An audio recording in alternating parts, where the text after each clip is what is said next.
Hi everyone. Welcome to week 3 of our Comp 1 class.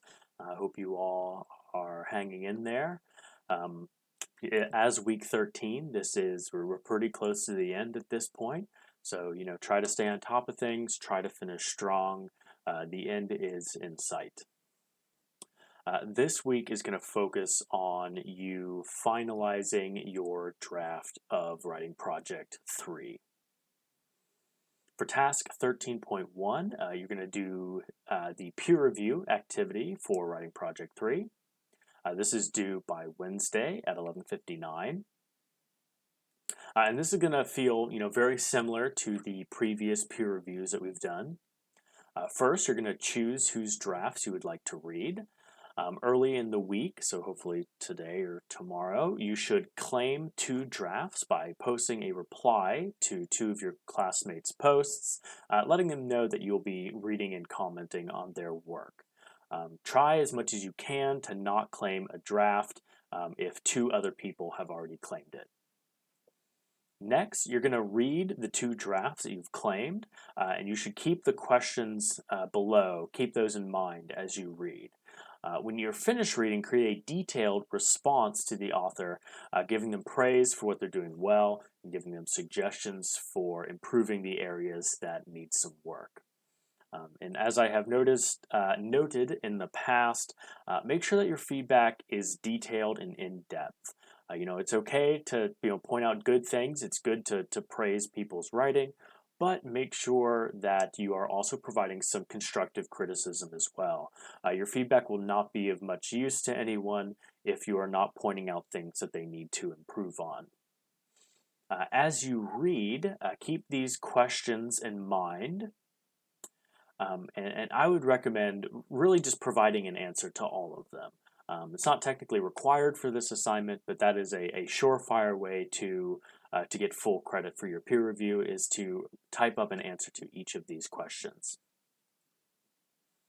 I think that is all that I need to mention there.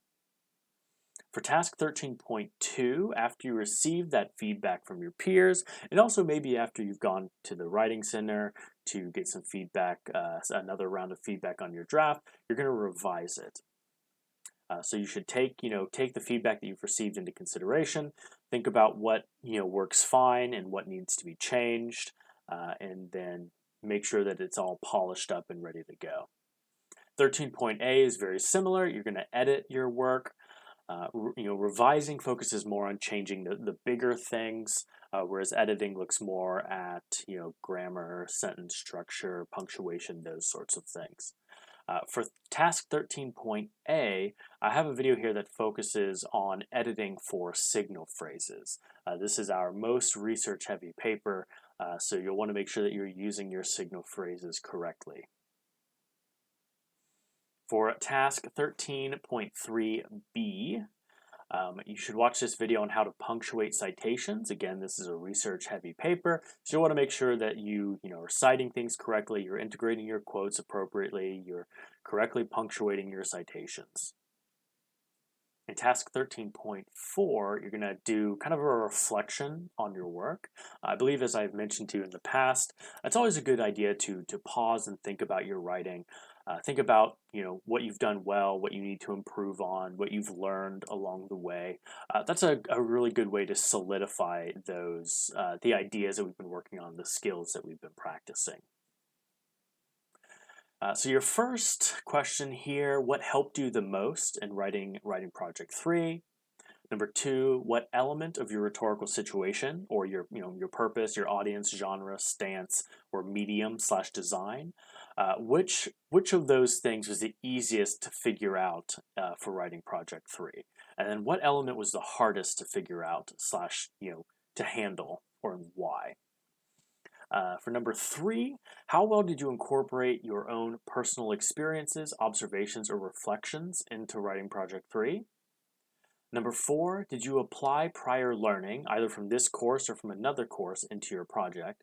If so, what previous lessons or skills were you able to incorporate into this project?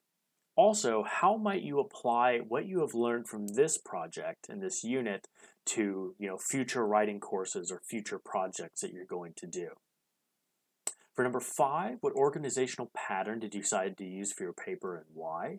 And then for number 6, did your work on this third unit of our course allow you to develop or refine any habits of mind? You can refer back to chapter 4 in your field guide. That's a chapter that talked about developing those academic habits of mind. Give specific examples to illustrate that development. And that pretty much covers it.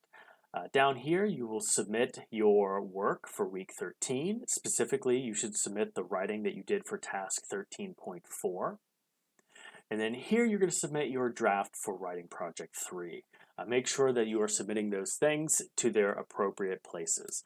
So you should not submit writing project 3 to this link right here. Make sure that it is going to the correct place.